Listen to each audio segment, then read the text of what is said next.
Start कर दीजिए।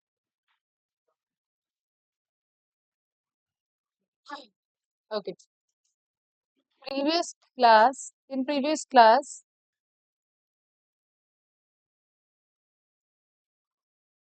we have already learned about what is management.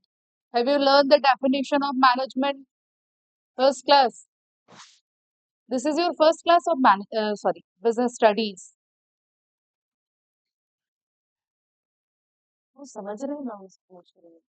Okay. Have you learned the definition of management? Learn कर लिया है? Okay. Next one is मैंने क्या बनाया था? Features and characteristics of management. Learn class में करवाया था. Learn है पूछूंगी. अभी आगे बढ़ती हूँ. दो टॉपिक आज मुझे पढ़ाने. एक objectives of management and the second topic is that is importance of management. देखो फीचर्स अगर आप समझ गए हो ना तो इम्पोर्टेंस उसी पे डिपेंडेंट बेस्ड है. बिल्कुल बेस्ड है. सेम. पहले हम पढ़ लेते हैं objectives of management.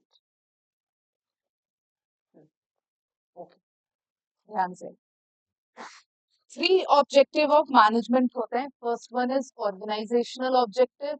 Next is social objective. Social objective and personal objective. अब देखते हैं ऑर्गेनाइजेशनल ऑब्जेक्टिव में.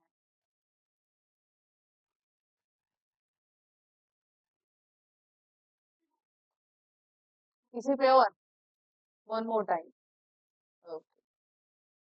देखो ऑर्गेनाइजेशनल ऑब्जेक्टिव जो होता है वो डायरेक्टली टुवर्ड्स ऑर्गेनाइजेशन के होते हैं. जैसे आप आगे चल के आई होप सब लोग बिजनेसमैन बड़े बिजनेसमैन बनो है ना.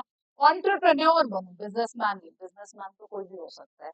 तो हम लोग बिजनेसमैन नहीं बनेंगे. हम लोग एंटरप्रेन्योर बनेंगे. दोनों में डिफरेंस. Who is entrepreneur? क्या डिफाइन कर सकते हो एंटरप्रेन्योर को?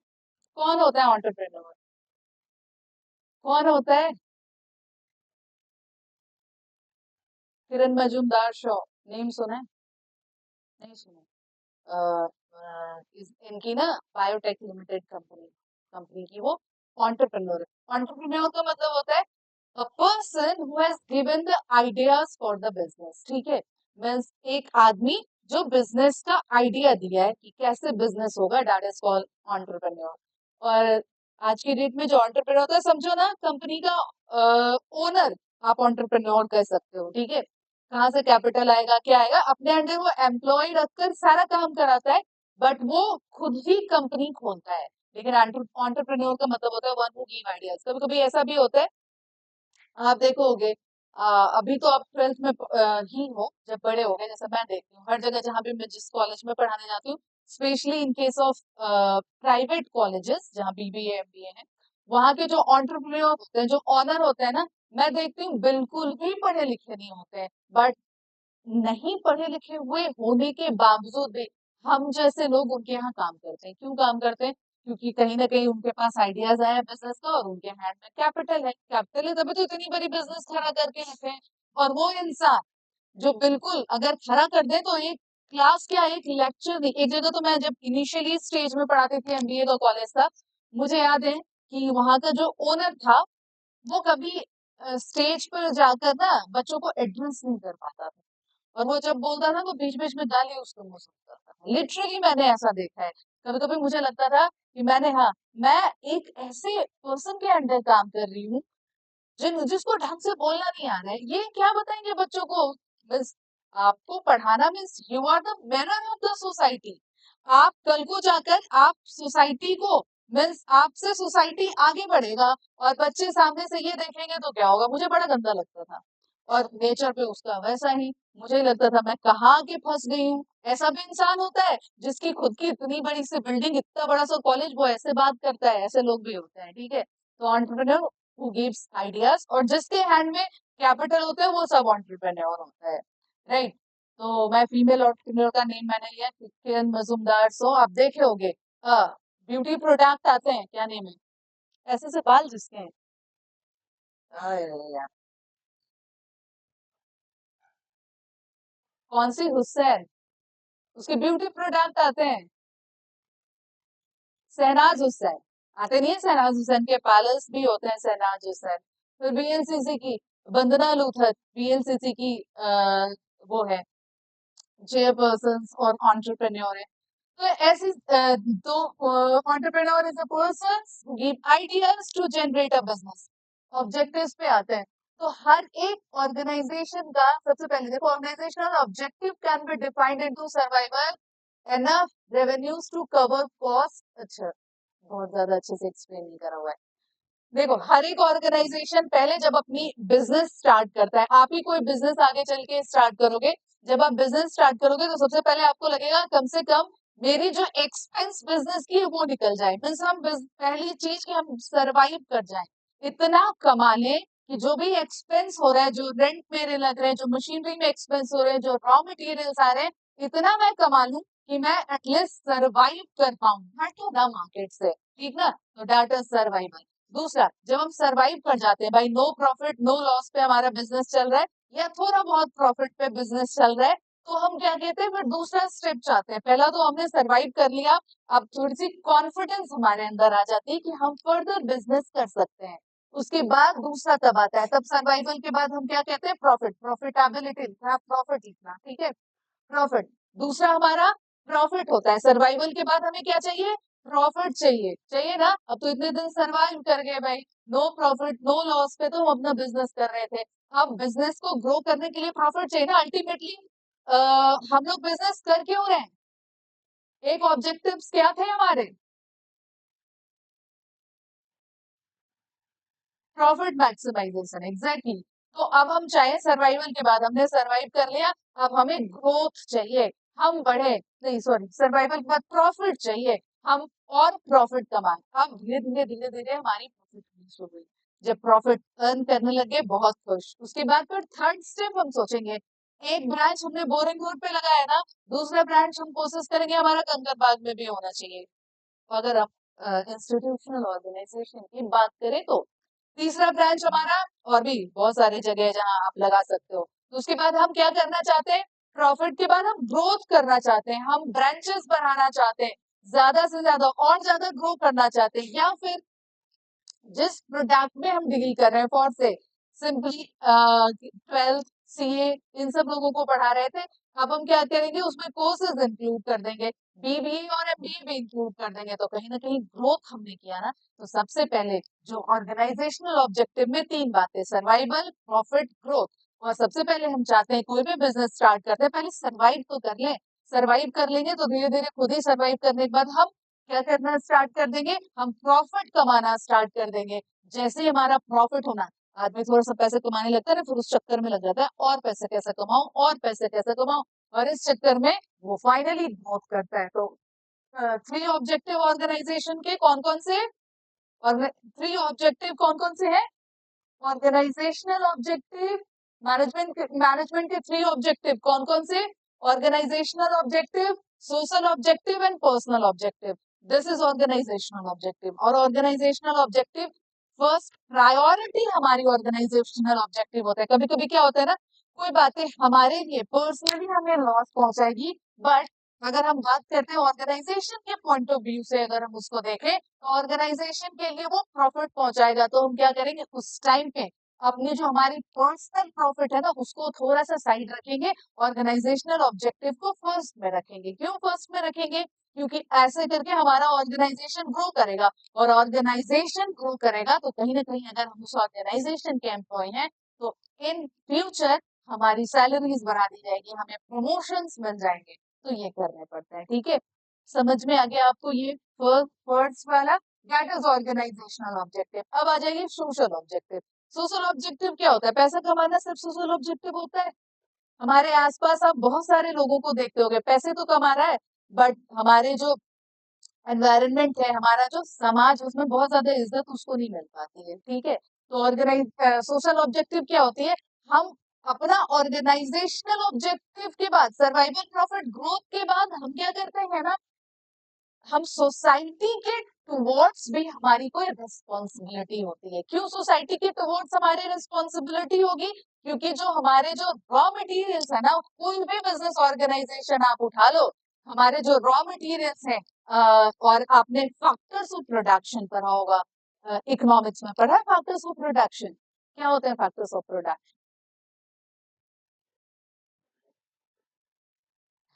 Very good, very good. Land, labour, capital, entrepreneur, इन चार के बिना कोई भी बिजनेस पॉसिबल नहीं है। लैंड के बदले में क्या मिलता है? Factor, services, rent, labour, wages. और क्या था? Land, labour, capital, interest, entrepreneur, profit. तो ये सारी चीजें आई कहाँ से? अगर हम देखते हैं तो ये सब सोसाइटी से। लैंड भी किसी न किसी पर्सन का होगा, सोसाइटी का ही है ना। लेबर हम लोग जैसे नहीं भाई, कुछ आदमी हमारे सोसाइटी के वहां काम कर रहे हैं। लैंड, लेबर, हम लोग भी लेबर ही हैं, हमें भी वेजेस ही मिलते हैं। अब वो अलग बात है, वो बेचारा दिन भर काम करता है तो पैसे मिलते हैं, मैं 1 घंटे काम करती हूँ तो पैसे मिलते हैं। फिर मेरे से ऊपर वाली क्वालिटी में अगर आप जाओगे तो डॉक्टर्स आते हैं, हम 1 घंटे का चार्ज करते हैं, डॉक्टर्स 1 मिनट का चार्ज करते हैं। आप डॉक्टर के पास दिखाया जाए तो कितनी देर वो ट्रीटमेंट करता है? तुरंत में उसके 1000-2000 रुपए बन जाते हैं ना। हाँ, तो ये सारी चीजें आती क्या है? सोसाइटी। अगर हम रॉ मटेरियल्स वगैरह जो भी फैक्टर्स ऑफ प्रोडक्शन है वो अगर हम सोसाइटी से इनटेक कर रहे हैं तो कहीं ना कहीं हमारी भी रिस्पॉन्सिबिलिटी हमारे सोसाइटी के टुवर्ड्स बनती है। तो that is social objective. Social objective का एक्सप्लेनेशन देखो जरा। अच्छा, कुछ भी नहीं है, थोड़ा बहुत है।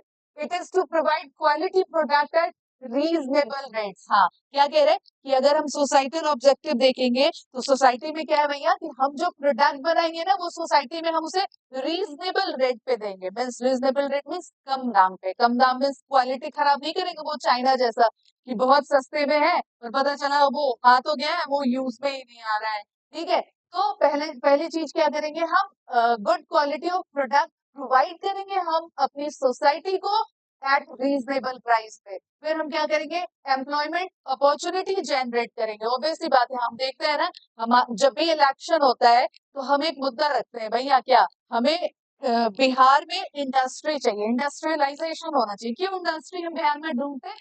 लोगों को एम्प्लॉयमेंट, बिहार में एम्प्लॉयमेंट जनरेट हो और लोगों को एम्प्लॉयमेंट अपॉर्चुनिटी प्रोवाइड करें। तो यही दूसरी वाली पॉइंट है, employment opportunity for disadvantages section of the society. अच्छा, कुछ ऐसे सेक्शन ऑफ द सोसाइटी हैं जिनको नहीं मिल पा रहा है एम्प्लॉयमेंट, तो उनके लिए हम एम्प्लॉयमेंट जनरेट करेंगे।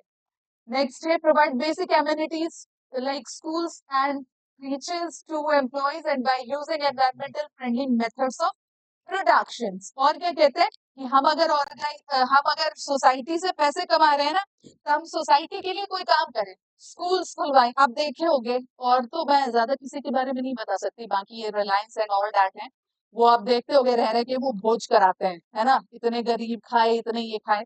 वो लोग कभी भी सोसाइटी के लिए काम नहीं करते हैं। वो काम किसके लिए करते हैं? तो इस उसके थ्रू ना वो लोग टैक्स बचाते हैं कि हमने ये सोसाइटी के लिए किया। जब आप एक बड़ा बिजनेस सेटअप करोगे ना तो उसमें होता है कि आपको ये सब फॉलो करने पड़ेंगे। पूरे ईयर में ये काम आपको करना पड़ेगा, ठीक है। तो वो जो उनके जो प्रोफार्मा में जो जो लिखा होता है ना, इसलिए वो सारा काम कराते हैं ताकि वो टैक्स बचा पाए। बट आपने सुना होगा टाटा की हॉस्पिटल्स है जहां हमारे यहाँ से ऐसे लोग जो क्या कहते हैं, केमो होते हैं ना, ब्लड कैंसर में केमो होते हैं ना, हाँ, कैमो वगैरह फ्री ऑफ कॉस्ट चढ़ाया जाता है। और सिर्फ camo he free of cost नहीं चढ़ाया जाता है, जो पेशेंट है ना, जो एडमिट है, उनके साथ एक अटेंडेंट जाते हैं ना, उनका भी पूरा पूरा एक्सपेंस वो टाटा वाला देखता है। तो सोसाइटी के लिए उसने काम किया ना। तो यही चीज कह रहा है कि सोसाइटी के टुवर्ड्स भी हमारा कुछ ना कुछ बनता है। वो क्या कर रहा है भाई? स्कूल्स खुलवा रहा है, क्रिचेस खुलवा रहा है ना। और क्या कर रहा है? प्रोवाइड कर रहा है, और क्या कहा मैंने, हॉस्पिटल्स खुलवा रहे हैं ना। आज रतन टाटा हमारे बीच में नहीं है बट उनकी ट्रस्ट वर्दीनेस कितना ज्यादा है ना अभी भी। बस ये टॉपिक आया कि रतन टाटा जी की बात आ गई, अभी है भी नहीं हमारे बीच में बेचारे। तो डैट इज सोसाइटी के टुवर्ड्स उन्होंने काम किए, तभी तो आज हम उनका नाम ले रहे हैं। आइए अब आते हैं, फिर क्या है, कुछ एनवायरमेंटल फ्रेंडली हम मेथड्स यूज करेंगे, है ना। वो आप देखे होंगे क्या कहते हैं, और क्या कहते हैं, कंपनीज के आसपास से बड़ी सी चिमनी, उसमें से एकदम मोटा सा धुआं निकलता हुआ देखे हो कभी? अभी हमारे बिहार में नहीं है तो आपने एक बार क्या, अभी कौन सा मार्च चल रहा है, पिछले अप्रैल मई में मैं गुरुग्राम गई हुई थी। मैंने देखा जब मैं सुबह, मुझे थोड़ी जल्दी जगने की आदत है, मैंने सोचा कि मैं छत पे जाके थोड़ा एक्सरसाइज वगैरह करती हूँ। जब मैं छत पे पहुंची, इतना गंदा स्मेल कर रहा था, इतना गंदा स्मेल कर, तो मुझे स्मेल से पता लग गया कि आसपास कहीं कोई फैक्ट्री है जो अपना वेस्ट डिस्चार्ज कर रहा है। मैं नीचे आई तो गैलरी से सेम सेम स्मेल। अब ऐसा लगे कि मैं एकदम जो अंदर खाई हूँ सब बाहर निकाल दूं।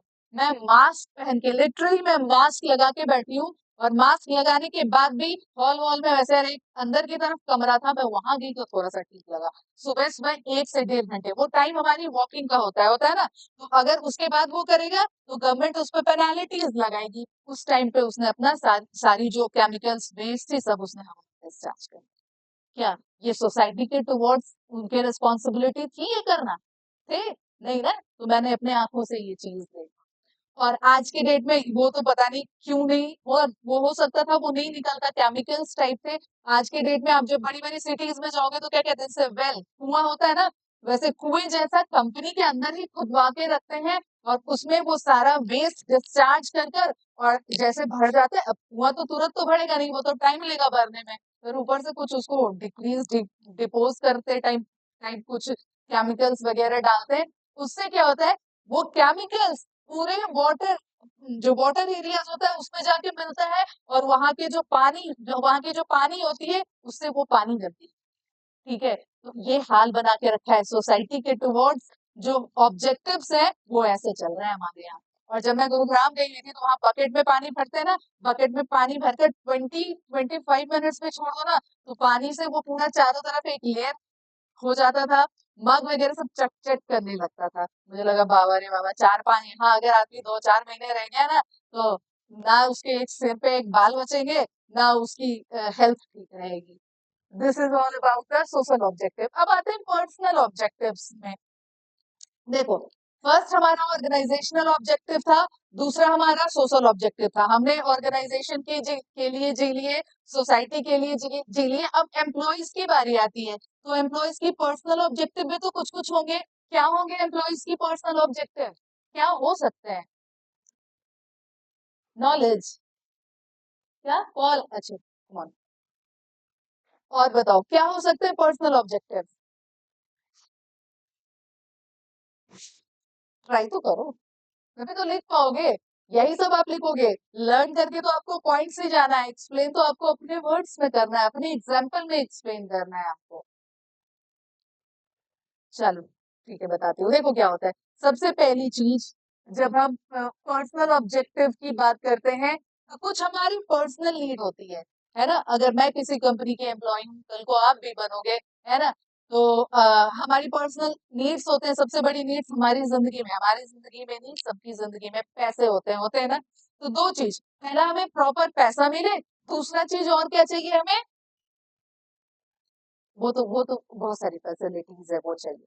दूसरी ग्रोथ चाहिए ना। हमें थोड़ा चाहते हैं ना कि एवरी हर एम्प्लॉय चाहता है कि मेरा प्रमोशन हो, चाहिए ना। अल्टीमेटली वो पैसा ही है। तो दो तरीके से कंपनी पैसे देते हैं, एक कैश में देते हैं, दूसरा काइंड में देते हैं। कैश में आपको प्रमोशन मिल जाएगा, आपकी सैलरी बढ़ा दी जाएगी, है ना। बहुत सारी कंपनी आप देखोगे, आपके भाई लोग कोई होंगे, क्या कहते हैं, कॉर्पोरेट वर्ल्ड में है कोई, है तो आप पूछना उनसे, star performer of the year award मिलता है कि पूरे साल में एक ग्रुप में किसका जो क्या कहते हैं परफॉर्मेंस था, वो जिनका सबसे बेस्ट होता है, 5-10 हजार रुपए अमेजोन वाला वो वाउचर्स मिलते हैं, जिससे उनका साल का काम चल जाता है, फोन वोन रिचार्ज करने का, तो ये सारी चीजें मिलती हैं। तो वही है हमारी पर्सनल ऑब्जेक्टिव। आइए, includes meeting of financial needs like competitive salaries. क्या होता है पर्सनल नीड्स हमारा? तो सैलरीज हमें मिलने चाहिए, पर्क्स हमें मिलने चाहिए। पर्क्स में होते हैं सैलरी के अलावा और भी जो चीजें मिलती हैं। And social safety needs of the employees, obviously बात है, आप देखोगे सोशल सेफ्टी नीड्स होते हैं। कोई कोई कंपनी अपने जो एम्प्लॉयज होते हैं उनको हेल्थ इंश्योरेंस वगैरह प्रोवाइड करती है ना। चाहते हैं उसकी वो सिक्योरिटी उनके लाइफ की, कि अगर उनको कुछ हो जाता है, बहुत ज्यादा तबीयत खराब हो जाती है, तो मेडिकल फैसिलिटीज जो होगी उनको उसकी कंपनी की तरफ से मिलती है, बहुत हद तक मिलती है ना। और भी बहुत सारी चीजें, that is personal objective of the management. चलिए अब बताओ मुझे, लर्न कर लिया, पीछे दोनों आपका क्लियर है? Manage, nature and features of management, nature नहीं अभी सिर्फ फीचर्स और कैरेक्टरिस्टिक्स ऑफ मैनेजमेंट, और दूसरा क्या पढ़ाया मैंने? ऑब्जेक्टिव ऑफ मैनेजमेंट पढ़ाया ना? यहाँ तक लर्न कर लिया आप लोग? कौन सा ऑब्जेक्टिव आपको तीनों में से अच्छा लगा? पर्सनल ऑब्जेक्टिव अच्छा लगा? अच्छा ठीक है, कोई, हाँ अपनी अपनी चॉइस, आप लोग बताओ कौन सी ऑब्जेक्टिव, कौन सी ऑब्जेक्टिव अच्छी लगी? मैंने 3 ऑब्जेक्टिव पढ़ा है। अच्छा लगना क्या होता है ना कि हाँ ये वाला ऑब्जेक्टिव मुझे ज्यादा अच्छा। इन्होंने कहा पर्सनल ऑब्जेक्टिव, ऑब्वियस सी बात है, बिना पैसे का कोई काम नहीं होता है ना? Money is power and power is money. आज की डेट में जिसके पास पैसे हैं ना, उसकी समाज में इज्जत है। पैसे नहीं, आप कितने भी अक्ल वाले क्यों ना हो, कितने भी पावर आपके पास क्यों ना हो, बिना पैसे के कुछ भी नहीं दुनिया में, स्पेशली गर्ल्स। हम जब तक फाइनेंशियली इंडिपेंडेंट नहीं होते ना, तब तक हमारा तो और वैल्यू नहीं है, और वैल्यू नहीं है। तो आप सोच लेना गर्ल्स, कितना भी घर से प्रेशर आए, बोला जब तक फाइनेंशियली इंडिपेंडेंट नहीं होंगे तब तक शादी नहीं। ठीक ना? बिल्कुल। इन लोगों का काम चल जाता है, ये सब ममा के लाडले होते हैं। लग रहा है बहुत टाइम, ज्यादा टाइम नहीं है, 12th में पहुंच गए हो ना। ग्रेजुएशन होते होते, ग्रेजुएशन होने के 1-2 साल बाद, जितनी टेंशन हमारे मॉम डैड को हमारी शादी की नहीं होती, उतने हमारे रिलेटिव्स, हमारे नेबर को होनी स्टार्ट हो जाती है। चॉकलेट डे पे किसको? मुझे? Okay, you too have a very happy chocolates day. आ जाओ, नेक्स्ट टॉपिक भी है टाइम। हाँ आ जाओ, इम्पोर्टेंस ऑफ मैनेजमेंट, आ जाइए आ जाइए। अरे अब डन हो जाओ, हो गया चॉकलेट डे, रुक जाओ, अब ये टॉपिक पर लो फिर चॉकलेट डे बात करेंगे, ठीक ना? एक तो ऑलरेडी मैं लेट आई हूँ, 15 minutes almost. Importance of management, features पढ़ा, और उसके बाद आपने ऑब्जेक्टिव पढ़ा। अगर वो दोनों अच्छे से पढ़ लिया ना, तो उसी पे बेस्ड ये है। और आपको फीचर्स में मैंने 7 पॉइंट्स लिखवाए हैं, और यहाँ आपको 5 पॉइंट्स दिख रहे होंगे, दिख रहे हैं ना 5 पॉइंट्स? तो उधर 7 पॉइंट्स, इधर 5 पॉइंट्स, कितने हो गए? हाँ, आपको ऑल द 12 पॉइंट लर्न करना है, और एकदम आपकी टिप पे होना चाहिए। वो कहते हैं ना पैरेट प्रैक्टिस, वो वाली आपको करनी है। मैं लर्न करने के लिए पॉइंट कर रही हूँ, एक्सप्लेनेशन नहीं। एक्सप्लेनेशन तो मैं इतनी बार पढ़ाऊंगी, इतना एक्सप्लेन करूंगी कि जाके ऐसे सेट होगा आपके माइंड। आ जाओ, सेम जो एक्सप्लेनेशन मैंने फर्स्ट में आपको फीचर्स में करा ना, लगभग उसी पे भी ये भी बेस्ड है, ठीक है? कम आप लोगों को पीडीएफ मिलता जा रहा है ये? तो आप लोग नोट्स कैसे बना रहे? अब मैं पढ़ा के चली जाऊंगी तो एग्जाम में क्या करोगे? मेरा सिलेबस खत्म होगा तो मैं तो चली ही जाऊंगी, तो एग्जाम में जो जो होगा सो देखा जाएगा, जो होगा मंजूर है। नहीं, ऐसा नहीं होता है, ठीक ना? ऐसा नहीं करना है आपको। और अच्छा रुको, पहले ये मैं डिस्कस करती हूँ, फिर एक मैं ये डिस्कस करने के बाद फिर मैं कुछ स्टोरी आपको सुनाऊंगी। आपको बताना पड़ेगा कौन सा ऑब्जेक्टिव से रिलेटेड ये स्टोरी है, क्योंकि इस टाइप के क्वेश्चन। अच्छा, आप लोग कितने लोग सीबीएसई से हो? Hand raise. 3 4 5 6 7, इतने ही लोग हो? हाँ देखा मैंने, 3 मैंने इधर काउंट किया। चलो कोई नहीं, बीएसईबी में वो नहीं पूछते हैं केस स्टडी, लेकिन सीबीएसई में बहुत ज्यादा। अब तो सिर्फ केस स्टडीज नहीं पूछ रहे हैं, एक ऐसे पिक्चर्स आपको गिवन रहेंगे, और वो पिक्चर्स दिखाकर, बुक मेरे पास है नहीं, किसी और दिन मैं लाऊंगी, वो पिक्चर्स दिखाकर और आपसे पूछ दिया कुछ कंपनीज वगैरह आपको दिखा देंगे, ये ऐसा हो रहा है वैसा हो रहा है। पिक्चर्स देखकर आपको बताना पड़ेगा कि ये कौन से पार्ट का है। जैसे मैं कुछ कंपनीज के पार्ट्स आपको दिखा रही हूँ, और वहां बहुत ज्यादा, वहां पोल्यूशन वगैरह, कचरे फेंक रखे हैं, ये वो रख रखे हैं, तो आपको बताना पड़ेगा कि ये जो फिगर है वो क्या एक्सप्लेन करना चाहता है, कौन से ऑब्जेक्टिव ऑफ मैनेजमेंट को बता रहा है। बताओ कौन से ऑब्जेक्टिव ऑफ मैनेजमेंट वहां थे? कमी कौन से ऑब्जेक्टिव ऑफ मैनेजमेंट की थी वहां? हाँ सोशल, हाँ तो ऐसे क्वेश्चन रहते हैं। अभी और आगे बढ़ोगे ना तो कोऑर्डिनेशन पढ़ोगे, coordination is the essence of management. उसमें अभी मैंने रिसेंटली मैंने देखा है, मुझे बड़ा अच्छा लगा। वो ऐसे क्या कहते हो आप, क्या ऐसे जो चलता है, ऐसा खड़ा खड़े खड़े होकर ऐसे ऐसे हम लोग करते हैं, तो क्या अभी ऐसे कुछ कहते हैं, अभी मेरे मुंह में नहीं आ रहा है। वेल लगे हुए होते हैं ना, उसको क्या कहते हैं? आप हाँ, स्केटिंग, हाँ, उसपे एक लड़का एक लड़की खड़ी थी, दोनों फ्रेंड थे, दोनों एक दूसरे को ऐसे पकड़ के खड़े थे। अब बताना था ये कौन सा फंक्शंस ऑफ मैनेजमेंट था। तो अभी आप कोऑर्डिनेशन पे पहुंचे नहीं हो। मैंने देखा, मैं फिगर देखी तो मेरे माइंड में खुद ही कुछ नहीं आ रहा था, ये कौन सा फंक्शन है, कौन सा फंक्शन है। फिर नीचे मैंने रीड किया, बोला अच्छा ये फंक्शन ही, ये ऑप्शंस के थ्रू मैं गई, तब मैंने देखा कि नहीं ये कोऑर्डिनेशन होगा, कि दोनों के बीच में इतना अच्छा कोऑर्डिनेशन है कि दोनों सेम पे खड़े होकर ऐसे कर रहे हैं। तो ऐसा क्वेश्चन सीबीएसई में अब आते हैं, नॉर्मल क्वेश्चन ही आते हैं। आ जाओ। एमसीक्यूज, हाँ आते हैं एमसीक्यूज, ज्यादा नहीं आते, कम आते हैं। हाँ, देखो, एमसीक्यूज की बात अगर हम करते हैं तो आपका कॉन्सेप्ट क्लियर होगा तो एमसीक्यूज अपने आप बन जाएंगे आपके। ठीक है, तो उसके लिए टेंशन नहीं लेना है। एमसीक्यूज इसी में से कोई जो मैं एक्सप्लेन करती हूँ उठा के देगा, बताएगा, बताओ ये लिख देगा, इससे चार ऑप्शंस आपको दे देगा, बताना आपको होगा कि कौन सा होगा। आ जाओ।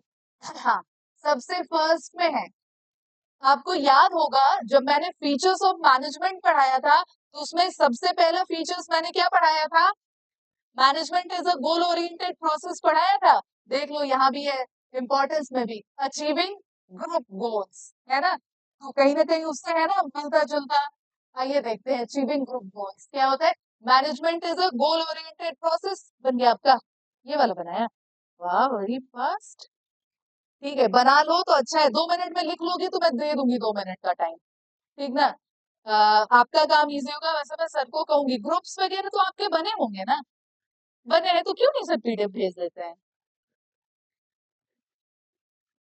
चलो ठीक है, आप लोग बात कर लेना।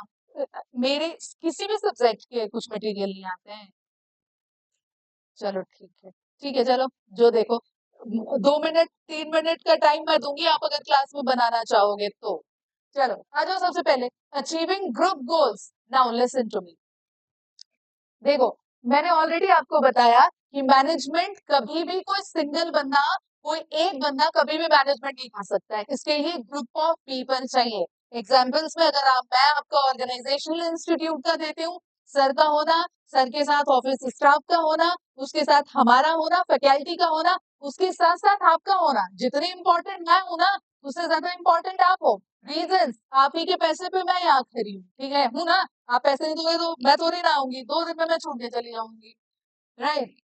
तो क्या कहते हैं, तो मैनेजमेंट कभी भी एक अकेला बंदा नहीं कर सकता है, अ ग्रुप ऑफ पीपल मिलकर मैनेजमेंट करेंगे। वही कह रहे हैं अचीविंग ग्रुप गोल्स। मैनेजमेंट जो है ना, वो हमें हेल्प करता है, क्या हेल्प करता है, ग्रुप के गोल्स को अचीव करना। यहाँ का गोल, यहाँ का गोल क्या है भैया, 90% प्लस मार्क्स मुझे ईच एंड एवरी स्टूडेंट्स के चाहिए बिजनेस स्टडीज में। तो कैसे हो पाएगा, इसके लिए मैं एफर्ट लगाऊंगी, सर एफर्ट लगाएंगे और आप एफर्ट लगाओगे, ये तीनों लोग एफर्ट लगाएंगे तभी ये काम हो सकता है। ना तो अकेले आपसे हो सकता है, ना अकेले मैं सर लगा भी ना, आप ना लगाओ तो हो ही नहीं सकता है ये काम, राइट। तो ये कहता है manage achieving group goals. Management help करता है हमारे ग्रुप गोल्स को अचीव करने में, राइट। आगे बढ़ू, और एक्सप्लेनेशन चाहिए, नहीं ना। चलो, नहीं तो फिर कहोगे हाँ तो एक एग्जाम्पल सेट कर दूंगी। चलो आ जाओ। अब नेक्स्ट है हमारा क्रिएट्स अ डायनामिक ऑर्गेनाइजेशन। मैंने जब आपको फीचर्स पढ़ाया था तब भी मैंने डायनामिक का वर्ड समझाया था। क्या था डायनामिक का मतलब, क्या था डायनेमिक का मतलब। जब तक वर्ड नहीं समझोगे ना, एक्सप्लेनेशन नहीं लिख पाओगे। और ऐसे ऐसे जो पॉइंट्स होते हैं ना जिसमें वर्ड्स आते हैं ना, तो हम जब आंसर शीट चेक करते हैं तो देखते हैं बच्चा डायनेमिक समझा या नहीं सब। बताओ जल्दी से, dynamic means changes with time, exactly. हमारे एनवायरनमेंट के साथ हमें चेंज करना पड़ता है। जैसे न्यू टेक्नोलॉजी, न्यू सॉफ्टवेयर हमारे यहाँ आते हैं, तो हमें उसके बेसिस पर खुद को चेंज करना पड़ता है। और अगर हम चेंज नहीं होंगे तो ये जो टाइम है ना, ये कॉम्पिटेटिव कॉम्पिटिशन का टाइम है, तो कॉम्पिटिशन में हम अपने कॉम्पिटेटर से पीछे रह जाएंगे। तो that is management is a dynamic organisation. Dynamic का मतलब होता है टाइम के साथ चेंज होना। देखो क्या, creates dynamic organisation. Management helps the employees overcome their resistance to change. Resistance means, resistance to change का मतलब होता है टाइम टू टाइम चेंज होना, change and adapt as per changing situations. और जिस तरीके से सिचुएशन चेंज हो रहा है ना, उस तरीके से खुद को चेंज करना पड़ेगा। ये जो फिगर वाला और ये जो आप पढ़ रहे हो ना केस स्टडीज, मैं जब सीबीएसई में थी तब ये केस स्टडीज एक आध आया करते थे, बस सिचुएशन छोटा सा। अब देखो बड़े बड़े केस स्टडीज के क्वेश्चन रहते हैं सीबीएसई में। आ जाओ। Create dynamic organisation, change and adapt as per changing situation to ensure its survival, growth and its competitive edge. आइए नेक्स्ट क्या है हमारा? क्रिएट डायनेमिक ऑर्गेनाइजेशन, समझे कि और एक्सप्लेनेशन चाहिए? आगे बढ़ो। हाँ, next, helps in the development of the society. आइए, development of society, management helps in the development of society by producing goods quality product, creating employment opportunity and adopting new technologies. ये तो है environment को क्या कहते हैं develop करने में। तो दोनों तरीके से डेवलप हो रहा है। जैसे आप देखो, आप हम बात करें मोबाइल फोन की, ज्यादा दूर नहीं जाते हैं, तो कहीं ना कहीं इसकी नेगेटिविटी भी हमारी सोसाइटी में है ना? कहीं ना कहीं पॉजिटिविटी है। आज से मुझे याद है मैं जब छोटी थी ना, तो आप भी बहुत छोटे हो गए, मैं तो 6-7 में थी, तो रिम टू रिम एक छोटा सा रिम का फोन आता था। रिम टू रिम फ्री बात होती थी, याद है आपको?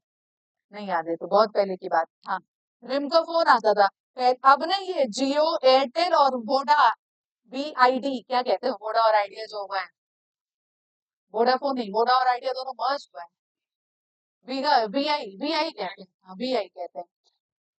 और बहुत पहले जाते थे तो बहुत सारे ब्रांड थे, टाटा डोकोमो, और क्या क्या था, यूनिनॉर था, और अभी मुझे ध्यान नहीं आ रहा है, बहुत सारे। और क्या था, BSNL तो बेचारा अभी बेचता है।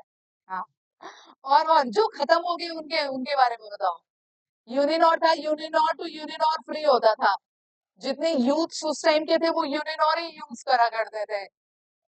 हाँ, तो इतनी सारी ब्रांड्स थी। बट सोसाइटी जैसे जैसे चेंज हुआ, वैसे वैसे ये अंबानी जी आए और फ्री ऑफ कॉस्ट बांटना फोन शुरू कर दिया।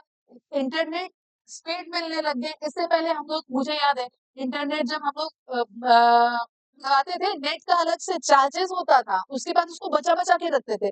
Time to time net on करके देखा करते थे, फिर उसको बंद किया कर दिया करते थे, कर दिया करते ना। आज के डेट में 5G आ गया है, जो अनलिमिटेड होता है। कोई कहता है भाई अनलिमिटेड है, ऐसा इतना क्यों नेट नेट बचा रहे हो, कहते हैं ना।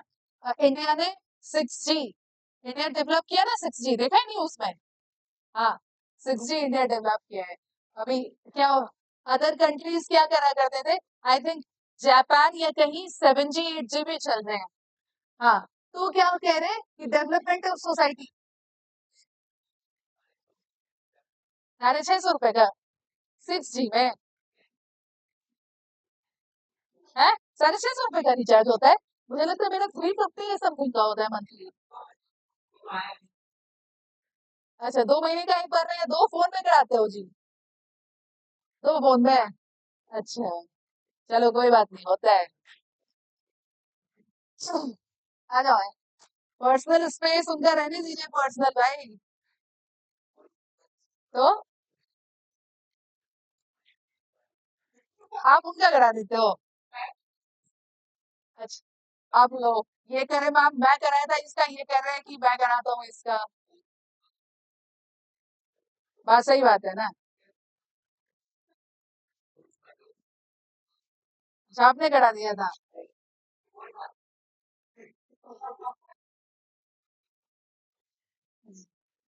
चलो कोई नहीं, आ जाओ आ जाओ। Now come to the topic. Okay, development of society. ये जो पॉइंट्स आपको दिख रहा है ना, एक यहाँ पॉइंट मुझे दिखा है, personal goal, situation ensure survival, profit growth, increase productivity, personal goals while working towards organizational objectives, development of society by producing goods quality product।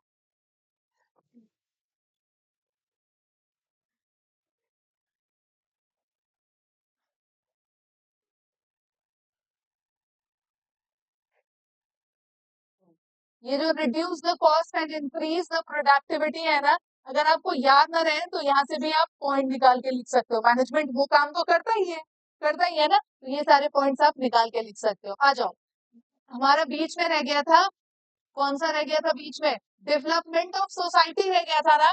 तो वो जो मैंने आपको ऑब्जेक्टिव्स पढ़ाए थे ना ऑर्गेनाइजेशन के, ऑर्गेनाइजेशनल ऑब्जेक्टिव मैंने पढ़ाए थे ना, 3 objective. Now listen to me, give me 2 minutes, फिर बात करते हैं हम लोग। ऑर्गेनाइजेशनल ऑब्जेक्टिव हमने पढ़ा था ना, तो उसमें मैंने सोशल ऑब्जेक्टिव पढ़ाया था ना, उसी से रिलेटेड ये है डेवलपमेंट ऑफ सोसाइटी। अगर आप पूरा पूरा रीड करो ना, तो वो सेम पॉइंट यहाँ लिखा हुआ है, management helps in development of society by producing good quality product. हमें भी तो है ना गुड क्वालिटी प्रोडक्ट प्रोड्यूस करना है, रीजनेबल प्राइस पे प्रोडक्ट देना है, क्रिएटिंग एम्प्लॉयमेंट अपॉर्चुनिटीज, लोगों को एम्प्लॉयमेंट प्रोवाइड करना है, एंड अडॉप्टिंग न्यू टेक्नोलॉजी, और नई टेक्नोलॉजी भी हमें अडॉप्ट करनी है। चलो, तो ये आपका होता है फिनिश। नेक्स्ट क्लास में हम पढ़ेंगे मैनेजमेंट आर्ट, साइंस और प्रोफेशन पढ़ेंगे, ठीक है? तो ये नेक्स्ट क्लास में, ये नेक्स्ट क्लास में ये तीनों हम पढ़ के फिनिश करेंगे। 2 टॉपिक ये भी हो जाए नेक्स्ट क्लास में तो सही रहेगा। हाँ हाँ जी, नेक्स्ट वीक कौन सा डेट होगा? आज 9, आज कौन सा डे है? मंडे है ना? हाँ, इस वीक में कंटिन्यू रहूंगी। नेक्स्ट वीक में मैं मंडे का क्लास नहीं आ पाऊंगी, वेंसडे का क्लास नहीं आ पाऊंगी, फ्राइडे का क्लास आ भी पाऊंगी नहीं भी आ पाऊंगी, 2 दिन तो बिल्कुल नहीं आऊंगी। बस नेक्स्ट वीक में आपके बिजनेस स्टार्टिंग्स की क्लास थोड़ी सी क्या कहते हैं, डिस्टर्ब रहेगी। फ्राइडे भी मुझे लगता है नहीं आ पाऊंगी। 5 डेज के लिए मैं जा रही हूँ, Sunday, Monday, Tuesday, Wednesday, Thursday. अगर मैं पहुंच गई फ्राइडे सुबह सुबह तक पटना, तब तो इवनिंग का क्लास मैं आपका ले लूंगी, ठीक है? इस वीक का कंटिन्यू क्लास चलेगा, प्लीज सब लोग रहना। नेक्स्ट वीक में थोड़ा सा डिस्टर्ब रहेगा। मुझे लग रहा है मैं पहुंच ही जाऊंगी सुबह सुबह तक, सुबह सुबह तक पहुंच गई, दोपहर तक भी पहुंचूंगी तो इवनिंग तक क्लास लेने चली आऊंगी फ्राइडे को, ठीक है? वैसे मैं वीक कंप्लीट होते होते इन्फॉर्म कर दूंगी कि मैं फ्राइडे को आ भी पाऊंगी या नहीं, ठीक है? ओवर करूँ क्लास? कुछ पूछना है तो एक बार पूछ लो, देख लो पूरा पीछे जितना मैंने पढ़ाया ना सबसे, पूछे क्या पूछेगा?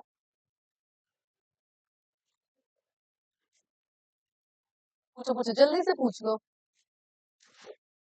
और प्लीज जितने पॉइंट्स है ना, एक्सप्लेनेशन में आपको लर्न करने नहीं कहती हूँ, वो मैं इतनी बार समझाऊंगी कि आप उतने लायक हो जाओगे एक्सप्लेनेशन अपने वर्ड्स में लिखने के। लेकिन इसके जो मेन पॉइंट्स है ना, वो तो आपको लर्न करने पड़ेंगे।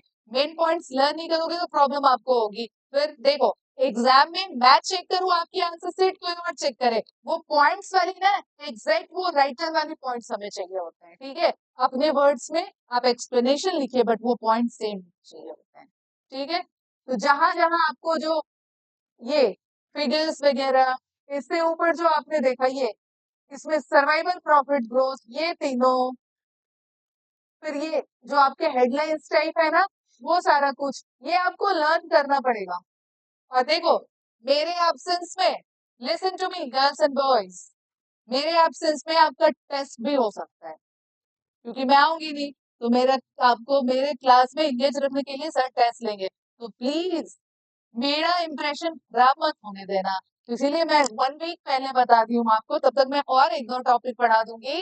तो जो भी क्वेश्चन सर अगर देंगे, तो प्लीज आप प्रॉपरली आंसर्स करना उस क्वेश्चंस का, ठीक है ना?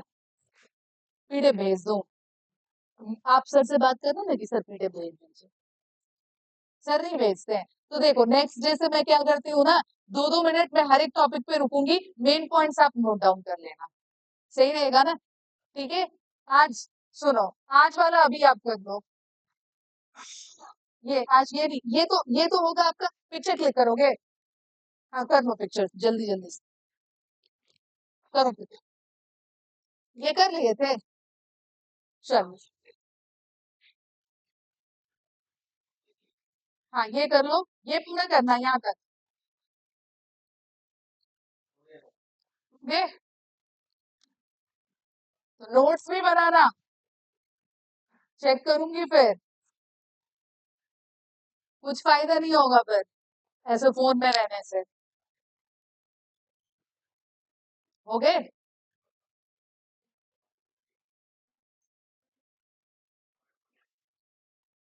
इतना ही पढ़ाया ना आज? हाँ, ये मैं नेक्स्ट क्लास में पढ़ाऊंगी तो फिर आप अब नोट्स करके लाना, तो पॉइंट वाइज भी होने चाहिए पूरा एक्सप्लेनेशन के साथ, लेकिन होने चाहिए। नहीं तो फिर मैं सिलेबस कंप्लीट करके चली गई, या फिर रिवीजन नहीं कराना स्टार्ट करा, आपके पास नोट्स ही नहीं होगा, कोई फायदा नहीं होगा रिवीजन का फिर। चलो ओवर करूँ क्लास? Class over करूँ? Have you any doubt regarding today's class? If you have any, please ask it right now. No? Okay. That's all about your today's class. Thank you and have a good day.